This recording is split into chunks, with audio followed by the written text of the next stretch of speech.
Hello everyone, welcome to Zexus development. In this video, we are going to install a racing track and stadium map into our FiveM server. So without any further ado, let's get to the installation process. So this is the map which you are going to install into a FiveM server. I'll put the link in the description below. By clicking over here, you can see the preview of the map. So you just need to scroll down over here, then click over here. Now you will direct to the Tepex store over here. You just need to click over here and get the map. After downloading it, you just need to extract the file into your FiveM resource folder. So I'll be extracting it over here, just like this. So yes guys, that's it for the installation part. Now let's start the server.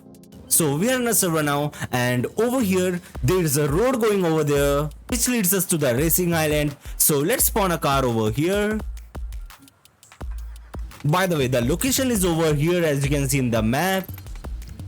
So let's go over there. So over here you can see it is a separate island for the racing, as you can see over here. So this is the racing island.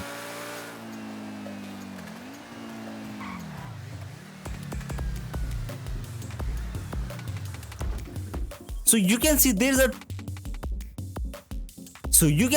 two different types of tracks.